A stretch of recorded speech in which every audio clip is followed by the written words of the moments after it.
Hello everyone, कैसे हैं आप सभी लोग। स्टेशनरी सॉल्यूशन चैनल के इस नए वीडियो में आपका स्वागत है।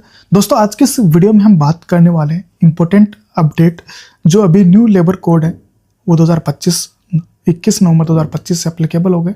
तो वन बाय वन जो भी हमारे 4 कोड है उनको पूरा हम डिटेल से डिस्कस करेंगे। वन बाय वन एक कोड को हम स्टेप बाय स्टेप हम डिस्कस करने वाले। दोस्तों, अगर अभी तक आपने हमारे चैनल को सब्सक्राइब नहीं किया, प्लीज़ सब्सक्राइब जरूर कीजिए, जिससे मिलते रहेंगे ऐसे ही अपडेटेड वीडियो। तो सबसे पहले आज की इस वीडियो में हम समझेंगे कि कोड ऑन वेजेस के बारे में, जो हर एचआर एम्प्लॉयर और एम्प्लॉय के लिए भेद जरूरी है। तो इसे आसान भाषा में स्टेप बाय स्टेप समझते हैं। चलिए स्टार्ट करते हैं। सबसे पहले हम बात करेंगे कि why India need a new labour code. दोस्तों, पहले भारत में आपको पता होगा कि अलग अलग लेबर लॉ थे, 29 अलग अलग लेबर लॉ थे। अब हर जगह अलग अलग नियम, अलग अलग कन्फ्यूजिंग एम्प्लॉयर्स और एम्प्लॉयर्स दोनों के लिए परेशानी होती थी। तो अब इन नए लेबर रिफॉर्म ने इन 29 लॉज को सिर्फ 4 कोड में बदल दिया गया है। नियम सिंपल हुए हैं, कंप्लायंस आसान हुई है, minimum wages, over time, bonus सब एक जगह शामिल हो गए हैं। और सबसे ज़रूरी है कि एम्प्लॉय को बेहतर सुरक्षा इसके अंदर मिलने वाली है। अभी दोस्तों बहुत सारे लॉज थे, आपको कंफ्यूजिंग रहती थी कि यार कौन से स्टेट में कौन सा लॉ अप्लीकेबल होगा, कितने रूल्स हैं, क्या करना है, कौन सा रजिस्टर है। बहुत सारी जो प्रॉब्लम आती थी कि तो ये करना है, वो करना है, वहाँ का स्टेट में ये प्रॉब्लम है, यहाँ का स्टेट में ये प्रॉब्लम। तो अभी वो प्रॉब्लम है सबकी सोल्व हो जाएगी। तो एज ए एम्प्लॉय के लिए भी, एम्प्लॉयर के लिए और एचआर के लिए तो बहुत अच्छा बेनिफिट होने वाला है। तो दोस्तों, कोड ऑन वेजेस एक ऐसा बड़ा कानून है जो पूरे देश में सैलरी, मिनिमम वेजेस और ओवर टाइम को एक यूनिफॉर्म स्टैंडर्ड देता है। और अब अलग अलग स्टेट या अलग अलग सेक्टर को अलग अलग सिस्टम नहीं होगा। तो हर सेक्टर के अकॉर्डिंग मिनिमम वेजेस होता, हर सेक्टर के अकॉर्डिंग अलग रूल्स होते थे, मिनिमम वेजेस अलग अलग रूल्स होते थे। लेकिन अब वो नहीं होगा, अब एक ही सिस्टम होगा। तो इस कोड का फोकस है minimum wages, salary structure, over time, bonus, salary कब तक देनी है, और ये सारे रूल पूरे इंडिया में समान रूप से लागू होते हैं। तो पूरे में सेम रूल, सेम स्टेट में सभी ये अप्लीकेबल होने वाले। अब हम बात करते हैं कि हु डिसाइड मिनिमम वेजेस। तो दोस्तों, कि आपको पता है कि मिनिमम वेजेस हर स्टेट का अलग अलग है, सबका एक टाइमिंग होता है। कोई हाफ ईयरली है, कोई फाइनेंशियल ईयर आता है, कोई आपका अक्टूबर टू मार्च, अप्रैल टू सितंबर। तो अलग अलग पीरियड है सभी मिनिमम वेजेस का। तो अभी मिनिमम वेजेस कौन डिसाइड करेगा? अब ये तो कन्फ्यूजन रहने वाला कि मिनिमम वेजेस चलो सेंट्रल रहने वाला, लेकिन कौन डिसाइड करेगा? तो सेंट्रल और स्टेट दोनों की इसमें भूमिका रहेगी। सेंट्रल बनाता है फ्लोर वेजेस, जिसे कोई स्टेट क्रॉस नहीं कर सकता। स्टेट अपने हिसाब से मिनिमम वेजेस तय करता है, लेकिन फ्लोर वेजेस से कम नहीं होगा। जैसे फॉर एग्जांपल, अगर सेंटर 300 रुपये मतलब पर डे के हिसाब से फ्लोर वेजेस तय करता है, तो जैसे राजस्थान 330 रख सकता है, लेकिन 280 रुपये नहीं रह सकता। तो मतलब अगर सेंट्रल गवर्नमेंट ने अगर एक फ्लोर वेजेस डिसाइड कर दिया, तो जो स्टेट गवर्नमेंट है वो उससे कम नहीं कर सकती, उससे ज़्यादा ही कर सकती है। जो मैंने एग्जांपल के आपको थोड़ा समझाया। तो जितने भी एचआर हैं या अगर एम्प्लॉयर हैं तो समझ जाएं, जो सेंट्रल ने जो मिनिमम वेजेस रखा है और जो बाकी आपका जहाँ पे स्टेट में आपकी कंपनी है, तो उस स्टेट का मिनिमम वेजेस उस फ्लोर मिनिमम वेजेस से नहीं होना चाहिए, उससे ज़्यादा ही होना चाहिए। अब बात करते हैं हम universal coverage who get minimum wages. तो पहले मिनिमम वेजेस सिर्फ एक शेड्यूल इंडस्ट्री को ही मिलता था, अब बदलाव हो चुका है। तो अभी जैसे कुछ सेक्टर थे उनका एक मिनिमम वेजेस फिक्स रहता था, लेकिन अब हर एम्प्लॉय को मिनिमम वेजेस मिलेगा। और चाहे आप होटल में काम करते हो, ऑफिस में काम करते हो, कंस्ट्रक्शन में काम करते हो, रिटेल में काम करते हो, डिलीवरी में हो या हाउसकीपिंग में हो, या हर वर्कर को इसमें प्रोटेक्ट करेगा। तो इसमें जितने भी स्टाफ हैं, जो आपके डिलीवरी पार्टनर्स, रिटेल, छोटी मोटी दुकानों में काम करने वाले, सब पे ये मिनिमम वेजेस अप्लीकेबल होगा। तो हर एम्प्लॉय जो भी काम करेगा उसको ये मिनिमम वेजेस आपको देना होगा। तो ये एज ए एचआर अगर आप ये नहीं फॉलो कर रहे तो ये आपके लोगों के लिए इम्पोर्टेंट है। अब बात करते हैं the new salary structure 50 rule explain. तो दोस्तों, कोड ऑन वेजेस का सबसे बड़ा रूल है 50% ऑफ रूल्स। 50% रूल्स ऑफ आप बेसिक प्लस डीए आपका टोटल मतलब ग्रोस मान सकते हो, उसमें डिडक्शन नहीं दिखाना। तो उसका 50% आपका बेसिक एंड डीए होना चाहिए। यानी सैलरी का कम से कम 50% हिस्सा बेसिक एंड डीए होना चाहिए।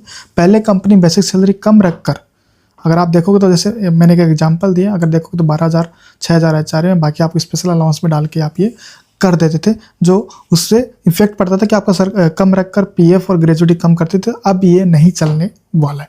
तो बहुत सारी कंपनियां मैंने अभी भी देखा कि जो बेसिक है वो 3,000 रुपये 4,000 रुपये रखती हैं। जो बड़ी बड़ी कंपनियां वो ऐसा करती हैं क्योंकि उससे आपका ग्रेजुटी बचता है, पीएफ बचता है, बोनस बचता है, तो कंपनी को बहुत सारी सेविंग होती है। लेकिन अभी जो ये नया कोड ऑन वेजेस जैसे ही अप्लीकेबल हो गया है 21 नवंबर 2025 से, तो आपका जितना भी सैलरी स्ट्रक्चर है वो आपको चेक करना और आपको 50% ऑफ सीटीसी या ग्रोस सैलरी का आपको ये रखना पड़ेगा।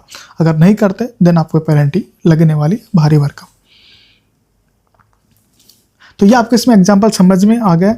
तो जो भी अगर आप एम्प्लॉयर हैं, अगर आपका ये ब्रेकअप आप ये फॉलो नहीं करें, ब्रेकअप बहुत सारी कंपनी है जो अच्छी बड़ी बड़ी कंपनी है, जब कोड ऑन वेजेस 2019 आया तब से इन्होंने इम्प्लीमेंटेशन कर दिया, लेकिन बहुत सारी कंपनियां इन्होंने अभी नहीं किया।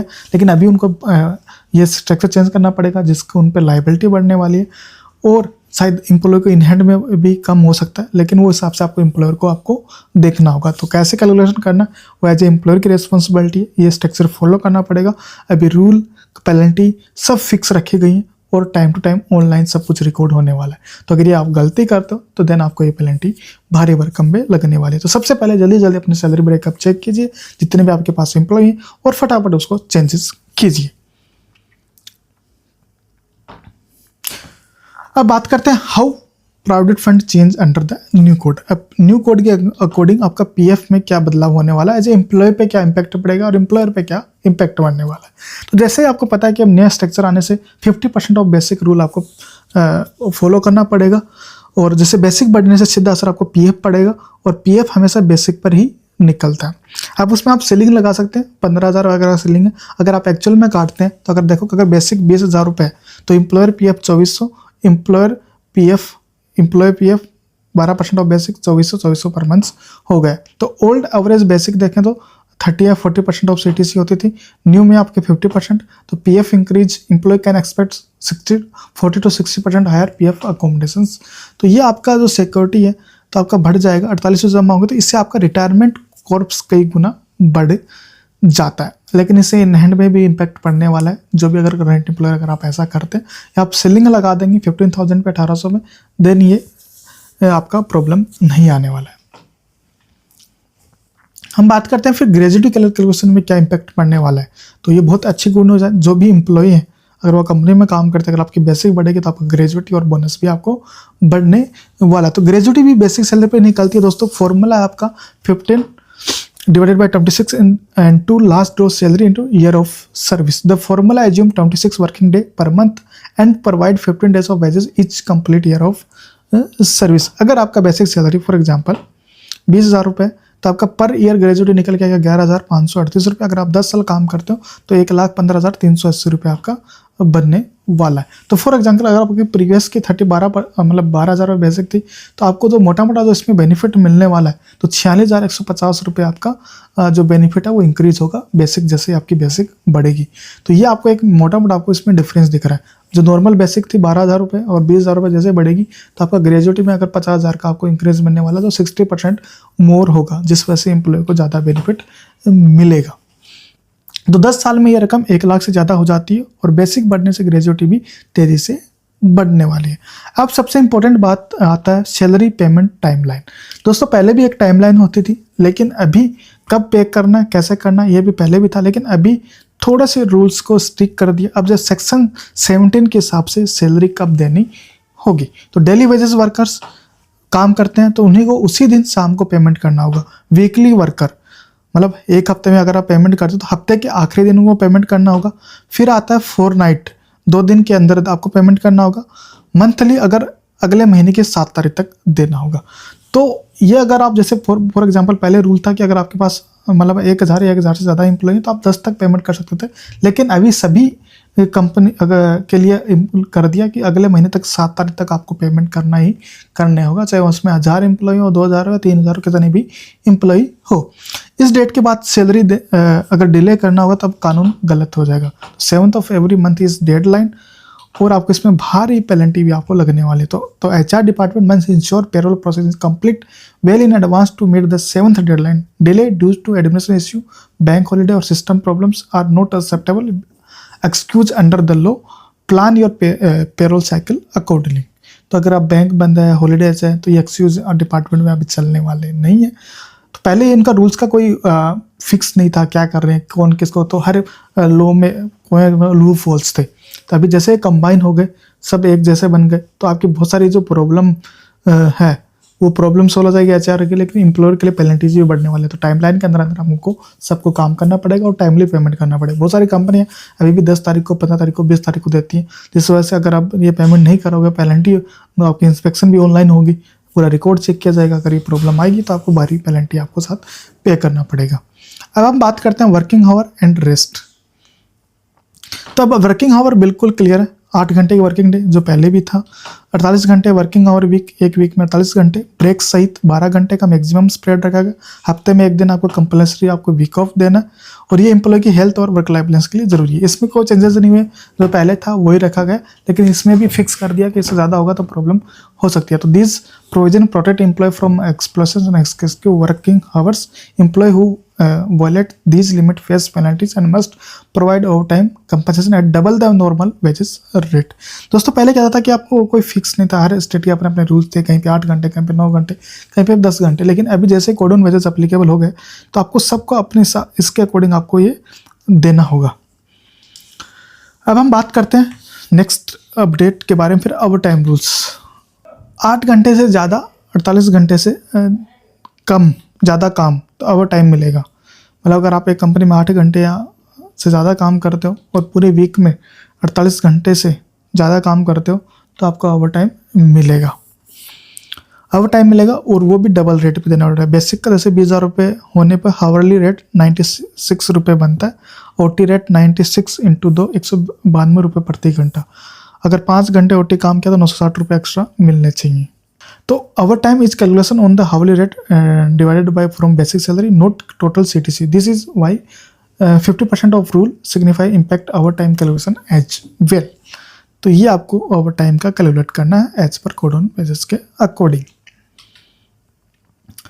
Limit on salary deductions. तो सैलरी डिडक्शन की अभी लिमिट कर दी, किसी भी महीने की एम्प्लॉय की 50% से ज़्यादा आपका डिडक्शन नहीं कर सकते। कोई भी एम्प्लॉयर, अगर आप जैसे फॉर एग्जांपल अगर देखोगे, चाहे पीएफ हो या एसआईसी हो या लोन रिकवरी हो या फाइन्स हो, तो एम्प्लॉय को सैलरी कम से कम 50% हाथ में मिलना जरूरी है।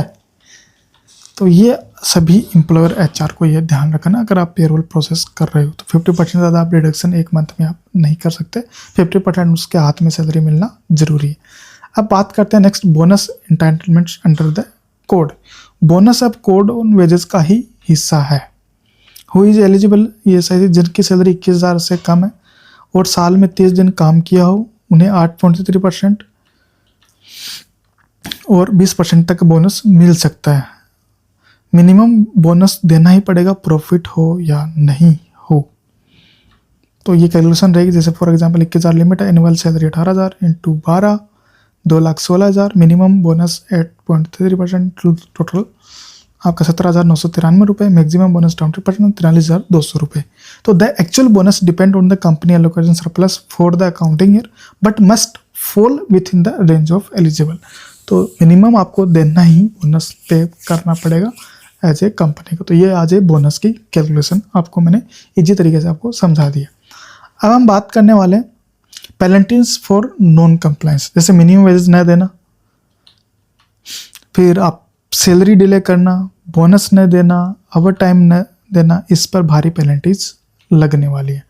तो पहली गलती पे फाइन, बार बार गलती में जेल भी हो सकती है, इसलिए एचआर और एम्प्लॉयर्स को पूरा कंप्लायंस रखना पड़ेगा और भारी पेनल्टीज, और जो एज ए डायरेक्टर हैं या कंपनी के ओनर है उनको जेल में भी जाना पड़ सकता है।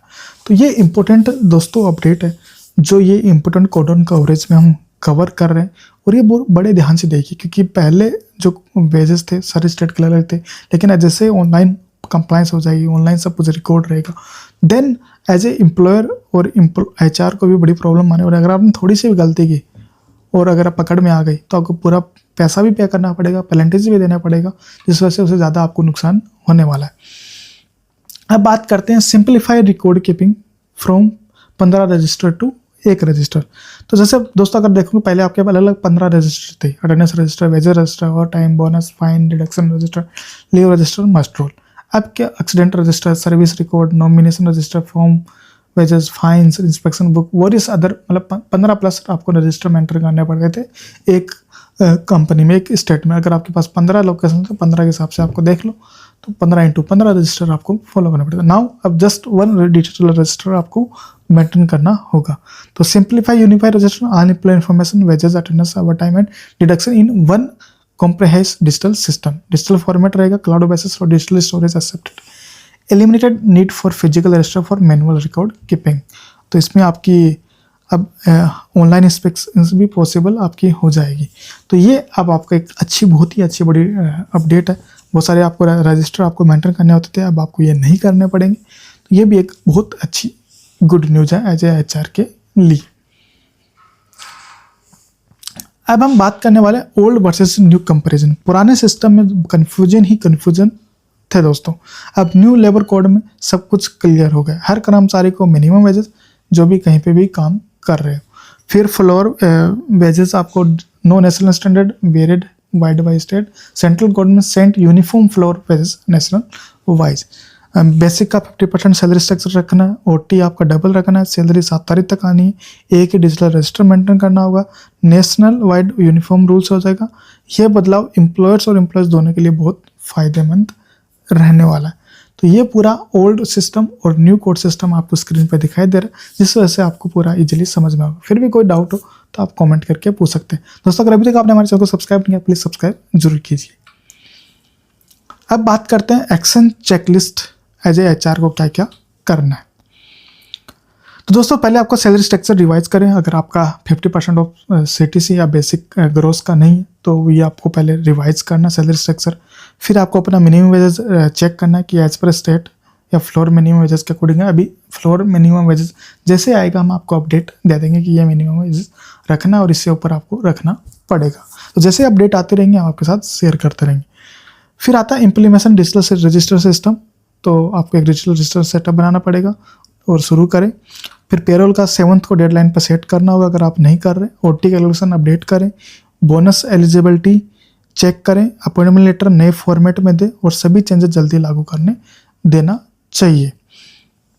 दोस्तों अगर आप अभी तक आपने तो आपको ये भी इसमें आपको मैंडेटरी है कि जो आप जितने भी एम्प्लॉयर आप हायर करते हो तो उनको अपॉइंटमेंट लेटर देना भी मैंडेटरी। वो आगे हम सब कोड में हम 1 बाय 1 सब हम डिस्कस करेंगे। चाहे आपके ऑफ रोल हो चाहे ऑन रोल हो, सबको आपको ये देना पड़ेगा।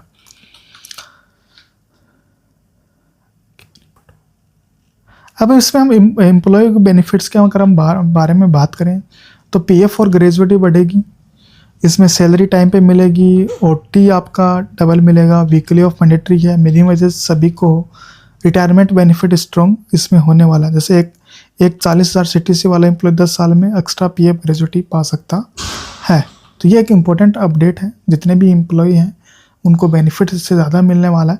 और इसको वेजेस मैंडेटरी को आसानी से आप याद करें। वेजेस एक आसान फॉर्मूला है। वेजेस मतलब 50% रूल। ए मतलब ऑल एम्प्लॉय कवर होंगे इसमें। G मतलब ग्रेजुएटी विल इंक्रीज। E मतलब every month 7th of payment. S मतलब सिंगल डिजिटल रजिस्टर आपको मेंटेन करना होगा। दोस्तों अगर ये वीडियो आपको पसंद आया तो आप लाइक, कमेंट और शेयर कीजिए। ऐसे अपडेट के लिए हमारे चैनल को सब्सक्राइब एंड फॉलो कीजिए। तो हमने इस वीडियो में हमने कोड ऑन वेजेस कवर किया। आगे वाले में हम social security code, industrial relations code और ऑक्यूपेशन सेफ्टी कोड के बारे में हम कवर करने वाले हैं। तो ऐसे अपडेट के लिए चैनल को सब्सक्राइब एंड फॉलो कीजिए। थैंक यू, धन्यवाद।